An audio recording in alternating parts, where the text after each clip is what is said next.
Olá pessoal, tudo bom? A partir de agora nós vamos implementar a nossa tela de login para que a gente possa disponibilizar um usuário na nossa aplicação, tá? Mas sugestões de um dos nossos seguidores, nós vamos fazer uma introdução ou uma abordagem simples, tá? Mas que é bem interessante relacionado a Spring Data JPA, que é um recurso que a Spring nos oferece para que a gente possa estar trabalhando com operações CRUD, né, com o JPA na nossa aplicação. O que nós precisamos aprender e saber do Spring JPA de uma forma trivial, de uma forma básica, de uma introdução, tá? Eu vou fazer uma apresentação bem rápida sobre alguns recursos e o que a gente precisa configurar para ter essas funcionalidades do Spring JPA, Spring Data JPA, tudo bem? Inicialmente, a gente precisa trabalhar com as nossas dependências, né? Como vocês podem visualizar aqui, esse é um resumo do nosso .xml, onde ele registra todas as nossas dependências do Spring, do Hibernate, do acesso ao banco de dados e agora do Spring Data JPA, ok? Uma particularidade que eu deixei registrado é que eu estou usando esta versão 1.11.10, mas nós já temos a 2.05 Release. Qual a diferença entre uma e a outra?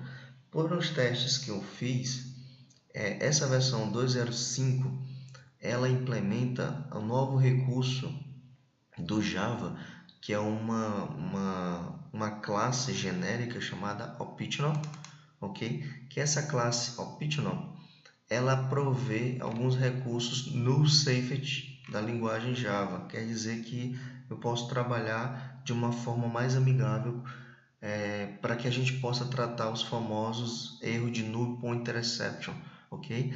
Mas como eu não quero trabalhar com essas condições ou com essa estrutura no momento, eu estou usando a 1.11.10, tá? Mas aí vocês podem fazer teste com as outras versões e ver qual é o contrato, que eu vou mostrar aqui para vocês agora, que a gente precisa implementar quando está utilizando uma respectiva versão do Spring Data JPA.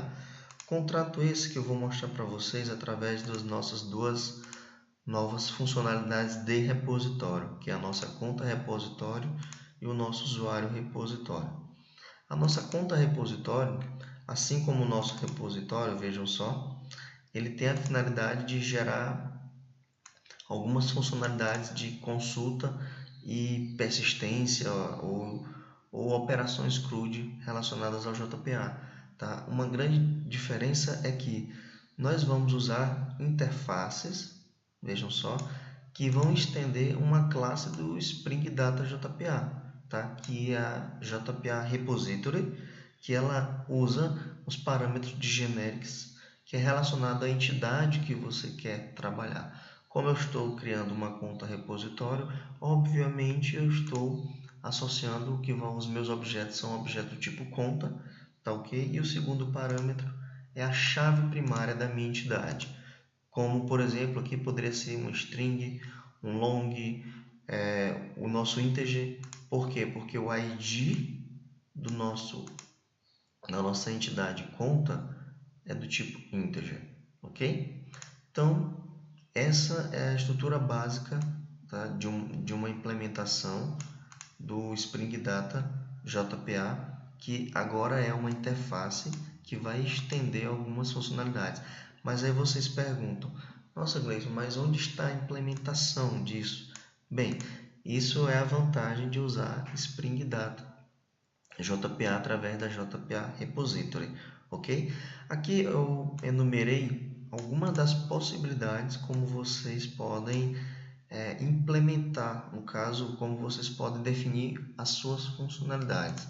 Por exemplo, o Spring Data JPA ele baseia-se por definições de métodos, tá? Esses padrões de métodos não foram definidos por mim, mas existem os padrões de método do framework para que nativamente ou implicitamente ou por trás ele implemente as nossas funcionalidades.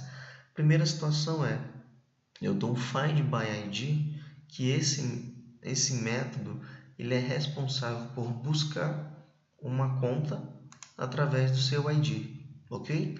A segunda opção ela já é um pouquinho mais, não vou dizer complexa, mas ela é mais descritiva, tá? Observem que eu tenho aqui o método find by usuário and nome. Qual a estrutura de eu estar utilizando o nome de um método com essas configurações? Esse é o padrão do Spring Data JPA para que ele monte a consulta, tá? Mas essas são as considerações. Eu vou dar um find by, digo meu atributo, and, né, o nosso operador, e o outro atributo. Quer dizer que eu vou fazer uma listagem das minhas contas dando um find pelo usuário e nome.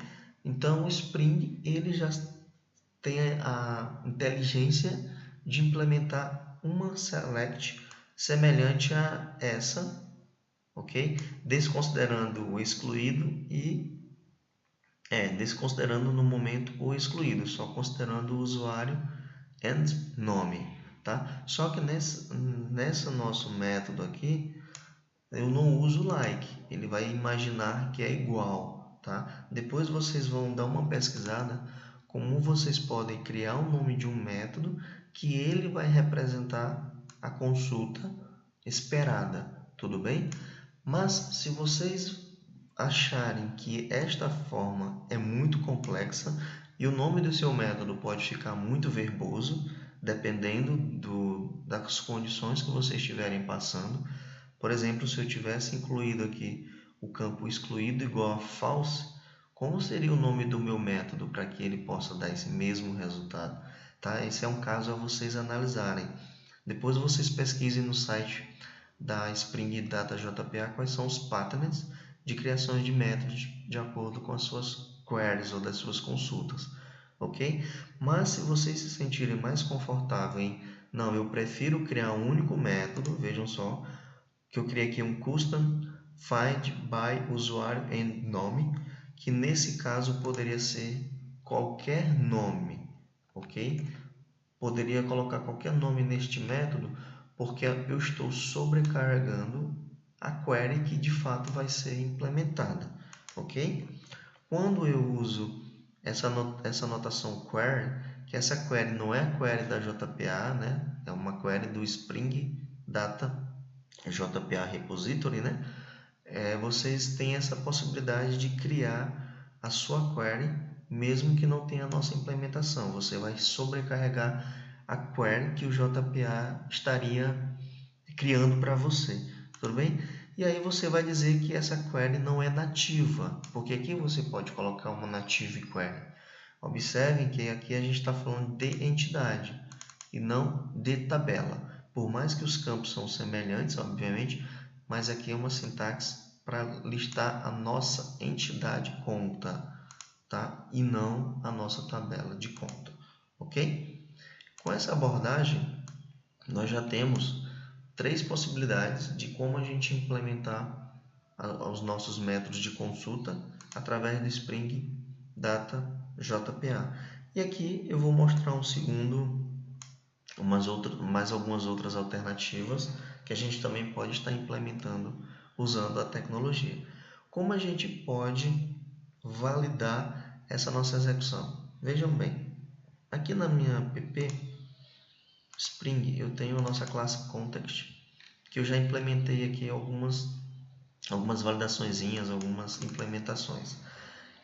Inicialmente eu vou criar a nossa conta repository, ok? A nossa conta repository eu vou buscar a minha conta pelo ID 4, que eu tenho um registro de código 4 na tabela de conta, ok?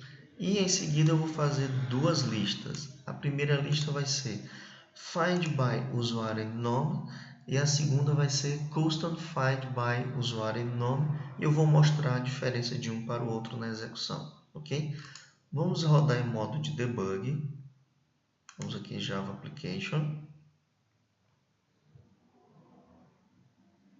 Vamos iniciar o nosso Spring e o nosso contexto.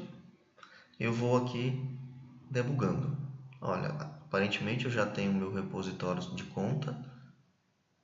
Ok? Olha, realizei uma conta, a consulta de uma conta, localizei a conta corrente, vejam só, pelo ID 4. Depois eu vou abrir o banco de dados para vocês. E aí ele verifica, é diferente de nulo? É, obviamente, trouxe o nosso objeto, ok? E aqui ele vai realizar uma lista do find by usuário e nome. Vamos ver?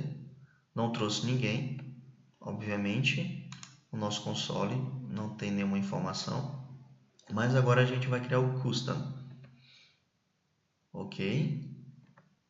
Trouxe agora duas contas, tá?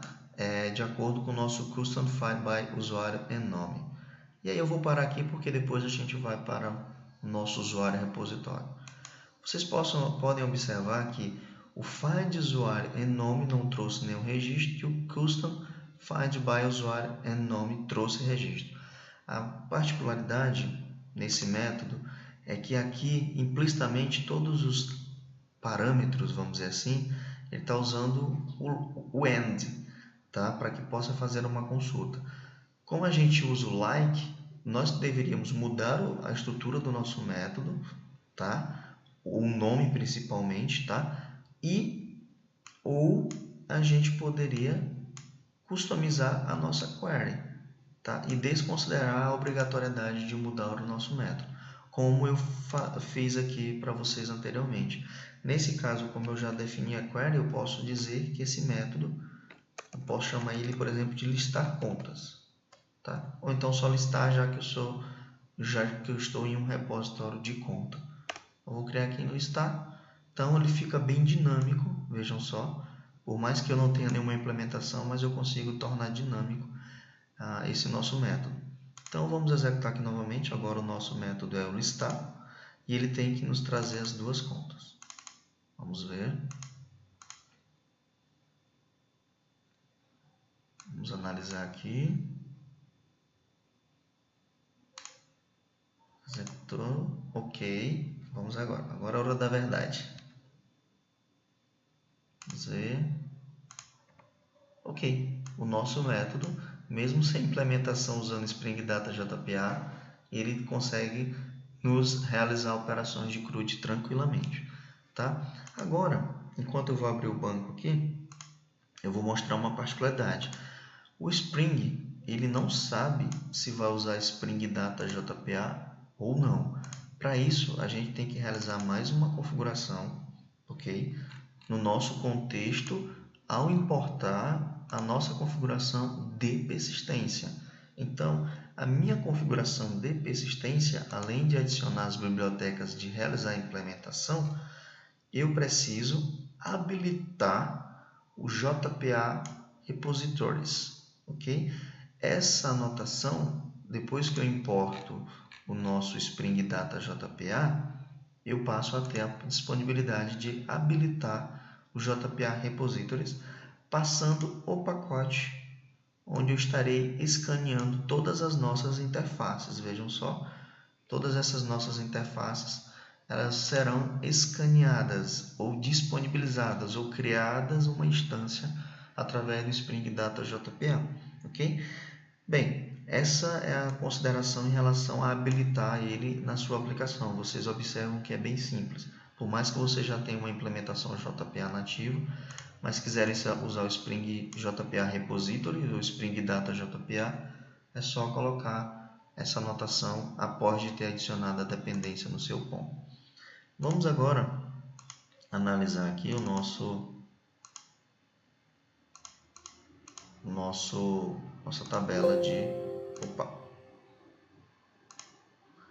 tabela de conta. Beleza? Eu tenho aqui as duas contas, como foi apresentado, e o nosso usuário agora que a gente vai trabalhar para o login. Nesse caso, eu já tenho um usuário aqui cadastrado. Eu vou excluir esse nosso usuário, ok? E vamos usar o Spring Data JPA para prover também as funcionalidades de CRUD, ok? Eu tenho aqui no meu context eu já deixei comentado aqui para facilitar a nossa apresentação. Ok. Vamos ver aqui. Opa, comentar aqui por enquanto.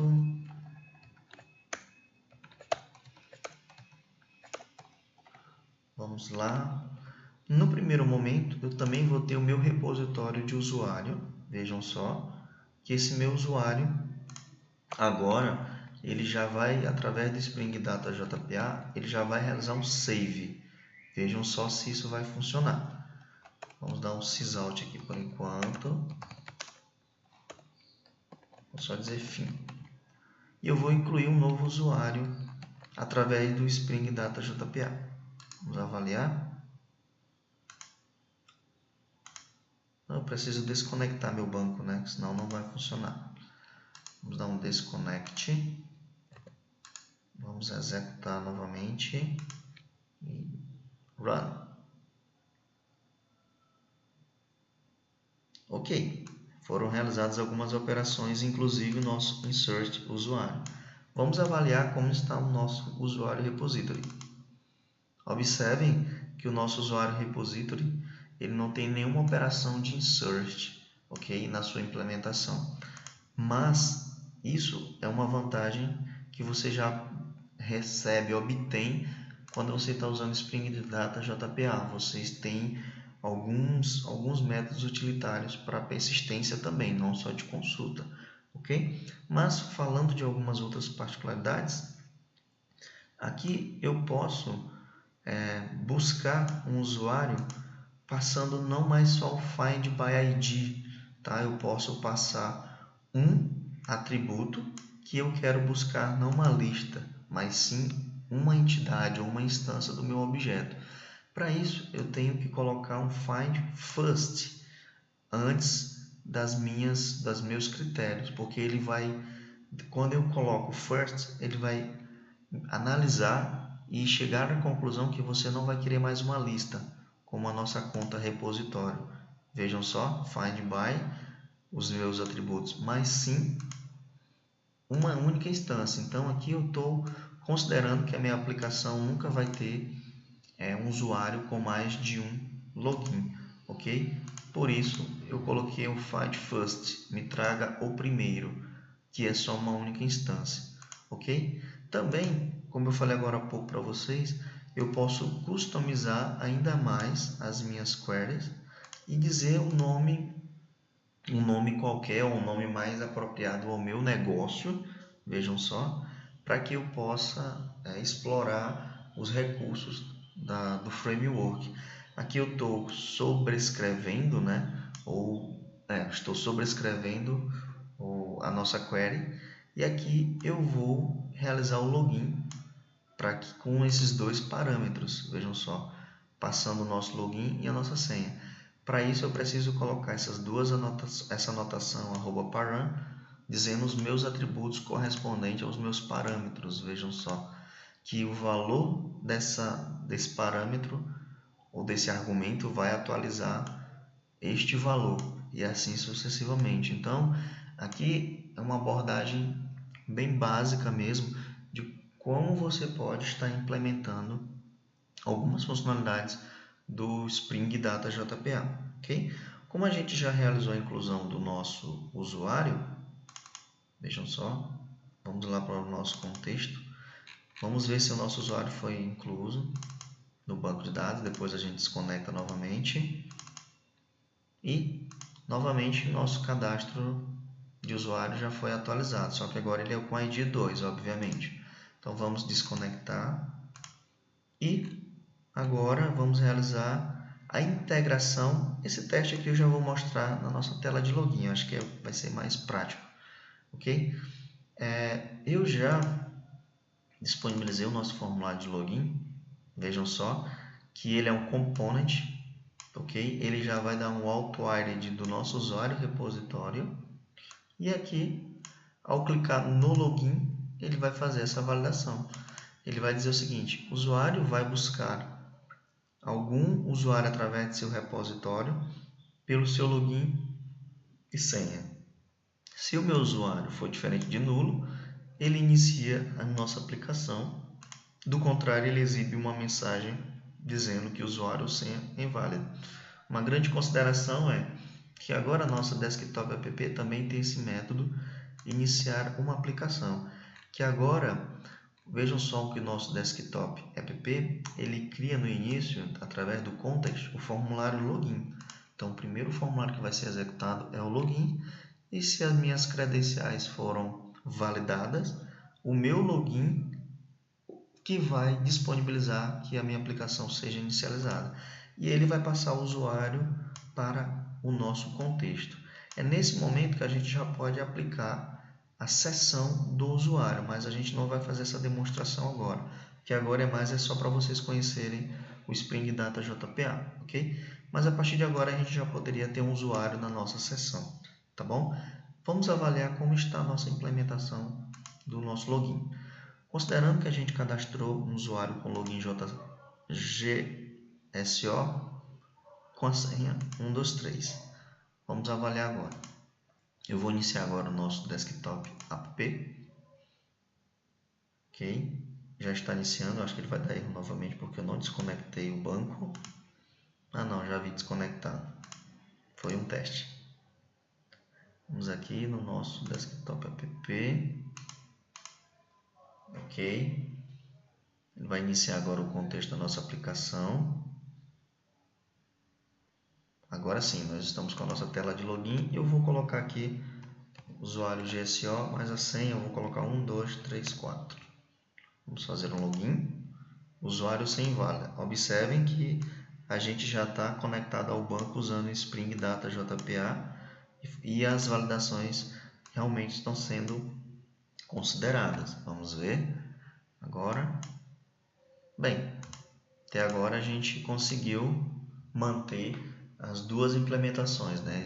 JPA padrão e a JPA com Spring Data, ok? Espero que vocês tenham curtido essa nossa abordagem, tá? Essa foi uma sugestão de um dos nossos seguidores, tá? E fica a critério de se vocês vão querer implementar usando o JPA nativo, tá? Ou o Spring Data JPA.